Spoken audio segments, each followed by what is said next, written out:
Ciao Crisalida, sono Ciao, contenta di essere qua. anche io. Sei un'attrice, sei una modella curvy, sei una content creator, sei un influencer, sei una comica, fai un po' di tutto e canalizzi tutte queste energie, tutta questa attività professionale soprattutto sui tuoi canali social. Intanto qual è la tua storia? Raccontaci un po' come hai iniziato e come ti definiresti oggi. Allora, intanto grazie per aver fatto un breve riassunto. Quando mi dici tutte queste cose dico, oddio, ma veramente sono io? Allora, content creator diciamo che è l'ultima delle cose che sto iniziando a fare. Quando mi viene attribuita questa definizione ancora sono un po' restia, perché il mondo dei social per me insomma è tra virgolette nuovo. Io nasco come modella molti anni fa a Londra, modella curvy. Diciamo che nasce tutto qui in Italia dopo il Covid, perché io torno dopo 3 anni a Londra, un po' per fortuna, un po' per casualità, conosco la mia ex agente che crede fortemente in me e mi dà questa, diciamo, opportunità, no? Di portare questa nicchia anche a Roma, che prima, insomma, del 2020 era veramente poco conosciuta. Quindi io comincio così, mi affaccio poi al mondo della pubblicità, dove mi viene spesso detto: ma sei super espressiva, ma studi recitazione, studi recitazione, studi recitazione, e mi inizia a balenare questo pensiero in mente. Così mi iscrivo molto timidamente a questo corso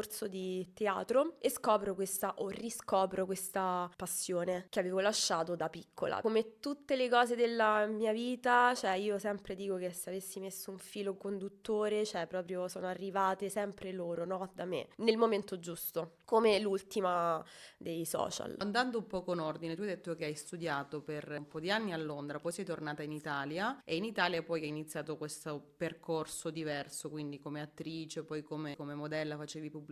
La tua invece adolescenza in Italia, quindi fin quando sei stata un po', sei adesso ancora una ragazza, ma quando eri ancora più piccola, avevi già in mente che forse l'ironia sarebbe stata un po' la tua arma vincente che poi hai sfruttato negli anni? O sei stata una ragazza che invece era ironica ma non coglieva l'importanza di questo strumento? Certo, sempre. L'ironia ha fatto parte sempre della mia vita, tramandata da mio padre, anche lui era assolutamente così. È come se dei piccoli drammi che mi capitano, cioè a me piace crearmici sopra il mio piccolo film, no? Quindi trasformarli e rendere le cose anche più pesanti o più difficili, renderle comunque accettabili, no? Per me. È quasi che fosse la mia terapia, no? Sono sempre stata così. È solo che prima lo sapevo solo io, ora ho cominciato a farlo un po' anche per mandare un messaggio importante e sensibilizzare le persone magari su tematiche anche più difficili. Ci siamo sentiti al telefono solo una volta prima di questa intervista e mi hai detto mi piace trasformare le cose tragiche in cose comiche, cioè la Sì, tragicommedia, no? Che sì, poi insomma è anche una bella assolutamente. chiave di lettura per te che hai fatto teatro. Dato che tu pubblichi questi contenuti principalmente incentrati sugli stereotipi di razzismo e le discriminazioni che ti è capitato di subire in qualità di ragazza nera o di modella curvy nera, anche qui poi arriveremo che Sì. cosa vuol dire essere una modella curvy nera in Italia con tutte le difficoltà del caso, come si vive e si subisce il razzismo per poi trasformarlo in un contenuto ironico.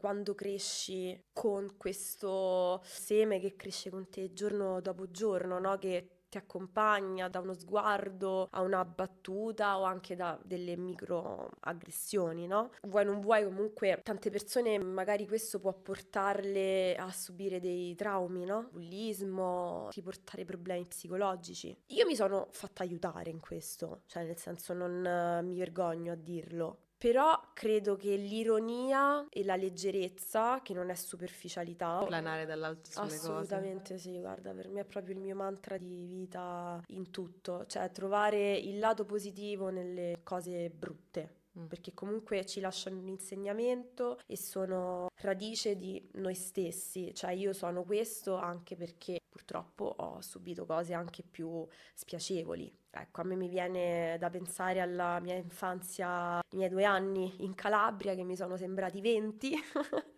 dai miei 11 ai miei 12 anni, terribili. Cioè io sono andata in Calabria con mia madre che all'epoca aveva questo compagno calabrese in un paesino, penso non aver mai visto una ragazza nera, riccia come me, figurati. Gli unici eravamo io e mia madre, tu potrai immaginare che mi succedeva lì. Ce lo vuoi raccontare? Non so se si possono dire tutte quelle parolacce che mi dicevano. Guarda, te ne racconto due che secondo me sono i più significativi. Allora, il primo, 11 anni, andavo a scuola da sola, passo sotto casa mia, una signora dal terzo piano mi ha urlato parole importanti. Bucchina, figlia DM, ritornate al paese tuo, te e tua madre, che fai vabbè, bla bla bla bla bla bla. Un odio, cioè proprio un fluire, tutto questo odio verso di me. Io non capivo, Forse io la non fortuna è stata sapevo. non capire in quel momento. Io non sapevo che cosa lei mi... Cioè, nel senso, a 11 anni non sapevo neanche cosa voleva dire. Quindi torno da mia madre e dico, mamma, mi hanno detto che io sono questo, quell'altro, una figlia di... che tu sei questo. Mia madre sconvolta, no? Però io anche lì, come se avessi sminuito un po' la cosa, più che altro per tutelare mia madre. Sì, io ho avuto sempre questo istinto di protezione, quindi credo che il tutto viene anche un po' da quello, no? Cioè un po' contenere, no? Tutto questo odio, questa cattiveria. Un altro episodio, che non so se è meglio o peggio, a parte che nessuno voleva essere amico mio. In Quindi, generale? in generale. Nei miei social ho anche raccontato una Un primo storia. fidanzato, mi ricordo. Viaggio, io mi ero invaghita di questo ragazzetto, però vabbè, lui non si poteva far vedere, Era no, troppo come bianco. all'epoca. Nessuno voleva essere amico mio, infatti io poi fui riportata a Roma perché a un certo punto parlavo con i pappagalli, c'erano tipo i miei unici amici, e fa ridere questo. Avevo un'unica amica con la quale studiavo e andavo in chiesa perché era l'unico modo per avere una vita sociale lì, in quel paese. Io tra l'altro non sono neanche cristiana, vabbè. Pur di fare qualcosa, Pur di entrare in un contesto, di essere accettata, di farmi accettare, comunque io andavo anche in chiesa. Un pomeriggio andai a studiare da lei a casa sua e Sto si immaginando fecero... i genitori? Senti, ascolta. Si fecero le 7, ho detto guarda io ora devo tornare a casa. Mi fa guarda Cri, purtroppo devi andare via sola perché i miei non ti possono riaccompagnare a casa. E non ti hanno accompagnato davvero? Loro non mi accompagnarono a casa perché si vergognavano a farsi vedere con me in macchina. Sai che mi dispiace tanto perché penso che chiunque ascolti queste cose non possa sciogliersi in un dolore e un'empatia profonda. E mi dispiace doppiamente perché in realtà la Calabria, cioè mi dispiace che tu abbia questo ricordo e che associ queste cose alla Calabria come è normale che sia, del resto hai vissuto delle cose orribili, ma mi dispiace perché la Calabria in realtà non è questo, almeno oggi non è questo. Quello che hai subito secondo me è stata una parentesi cattiva, ingiusta, ma una parentesi, e spero che in qualche modo tu l'abbia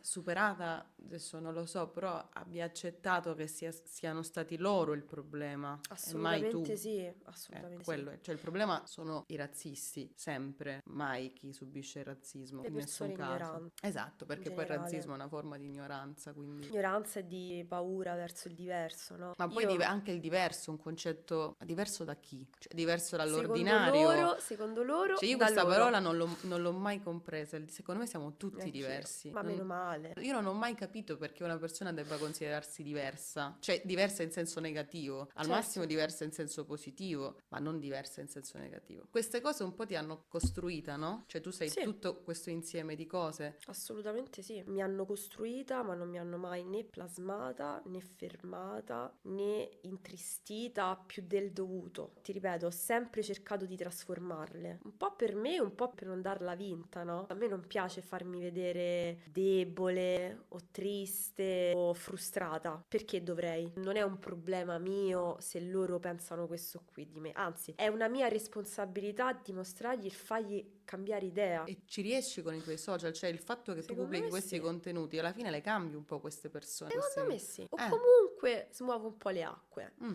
E loro magari dicono, ma guarda questo. Sono più le persone che ti ammirano o le persone invece che ti detestano? Cioè ricevi più messaggi positivi o negativi? Allora, sicuramente positivi. Però quelli cattivi sono così cattivi a volte che dico, cavolo, sono bei schiaffi sicuramente, però bisogna sempre vedere da chi vengono, in che toni sono, cosa c'è scritto, se sono costruttivi, perché scrivere determinate cose tanto per scriverle perché ti vuoi sfogare non è mai costruttivo, quindi ad oggi io cerco di non dargli troppo peso, anche se effettivamente alcune cose che mi hanno scritto secondo me andrebbero denunciate. Fallo.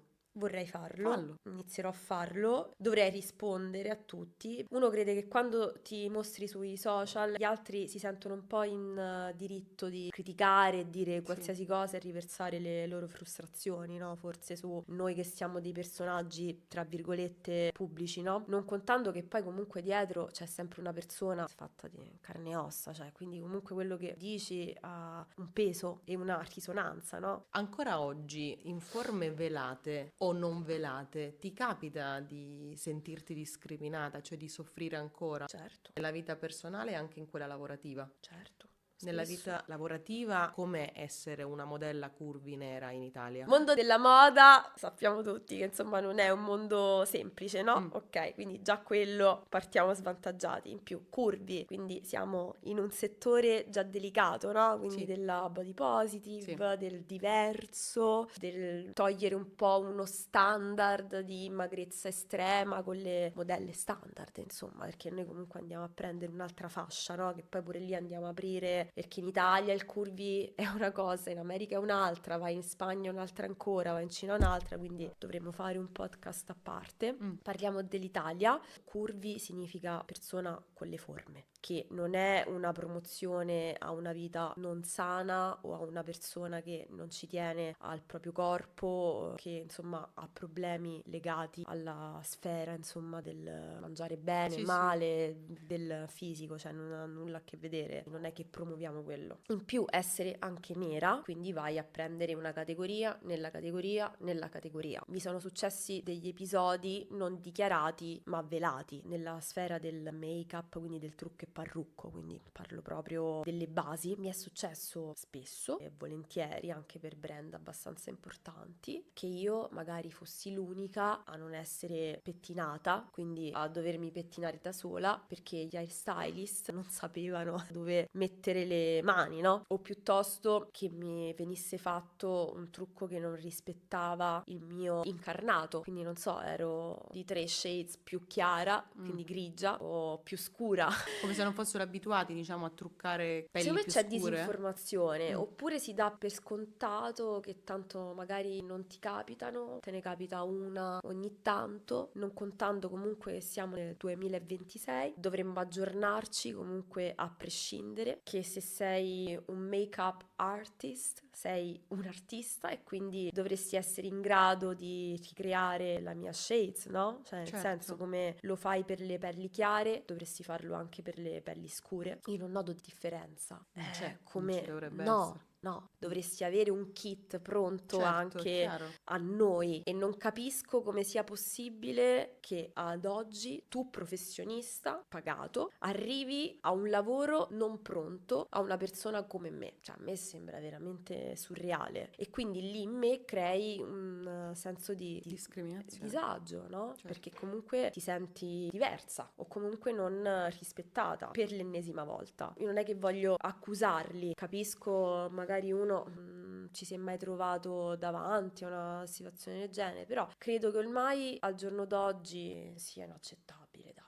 Ma secondo te è una cosa che succede solo in Italia o una cosa generalizzata? In America, per esempio, in cui statisticamente, numeri alla mano, ci sono più donne nere rispetto all'Italia. È quello. Succede allo stesso modo? Cioè, si è più pronti almeno? Allora, io non ho mai lavorato in America, quindi non posso dirti con certezza. Ho parlato con delle ragazze dark skin che hanno lavorato anche all'estero e mi hanno detto che insomma all'estero non accadono cose di questo tipo, ma banalmente perché i professionisti fanno più più corsi di aggiornamento, sicuramente vedono più persone nere, sono più allenati. Non è giusto che una ragazza come me debba andare in bagno e rifarsi il trucco o truccarsi da sola o farsi i capelli sola, o comunque io ho avuto anche episodi in cui ho riportato una dermatite perché una stylist mi spruzzava questa lacca per stirarmi i capelli, perché voleva stirarmi i capelli, ignaro del fatto che comunque è un capello super delicato e non si stira così, però vabbè, ci arriveremo. Nel frattempo, mentre lavoriamo per arrivarci, diciamo,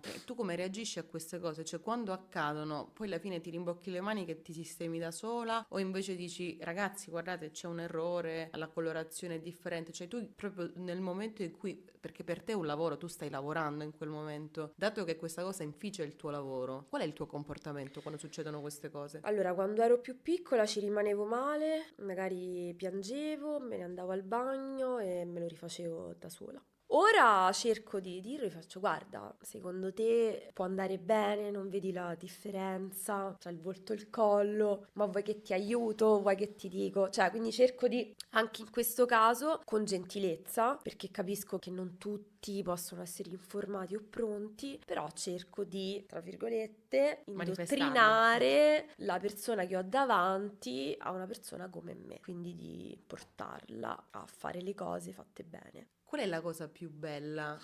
Ti vorrei chiedere del tuo lavoro, ma ne fai diversi, quindi qual è la cosa più bella del tuo lavoro come content creator? Cioè, che legame ti ha dato col mondo? Bella domanda. Guarda, per me è stata veramente una scoperta inaspettata. Non capivo il potenziale e la bellezza di questo mondo, cioè lo vedevo così lontano da me, perché comunque quello che facevo prima io me lo sono sudato, cioè è un mondo comunque difficile, difficile entrarci, difficile rimanerci. Questo dei social, dicevo, vabbè, che sono i social? Pensa, io il mio primo video, poi quello che ho messo a settembre, ci ho pensato un anno, cioè io l'avevo registrato, non lo volevo mettere, cioè proprio mi vergognavo. Poi succede una cosa particolare nella mia vita, ho avuto un incidente quest'estate, grave, pensa, il giorno prima, casualmente un po' spinta anche dai miei amici, dal mio fidanzato, eccetera, pubblico questo video, dico ok, va bene, basta, metto, vai. Mi succede questa cosa spiacevole, il giorno dopo mi risveglio e avevo 10.000 follower. Ma che sta succedendo qua? Messaggi su messaggi, ma anche persone famose che mi scrivevano, che mi commentavano, persone da tutto il mondo. Dicevo, no, non è possibile. Tu che avevi paura a Io avevo pubblicarlo? paura e ne ho avuta poi nei mesi successivi. Finalmente oggi ho capito il potenziale dei social. Fino a poco fa non mi rendevo conto, però diciamo che i social mi stanno dando la possibilità che tante altre cose che ho fatto non mi hanno dato. Banalmente stare qui con te, essere contattata per dei progetti importanti, avere finalmente un riscontro reale e immediato che il mio lavoro, che quello che io dico è importante, arriva e ha una risonanza e un impatto sugli altri, insomma. E questo mi rende veramente felice, mi stimola, mi fa credere di più che le cose possono cambiare, che forse l'Italia di oggi, i giovani di oggi sono più pronti e saranno più pronti a ricevere persone come me, il diverso, comunque c'è un'apertura differente, ecco, quindi io vedo tanto amore e questo mi rende veramente felice. Se questo cambiamento avverrà, sarà per persone come te, sappilo. Quindi comunque tu sarai il piccolo granello di sabbia che però piccolo tu, piccolo lui, piccolo lei, poi alla Sì, fine arriveremo a creare un bel progetto umano per lo tutti. spero tanto, ci tengo Grazie. tanto. È stato Grazie a veramente te, bello, davvero, molto grazie, bello. grazie a te.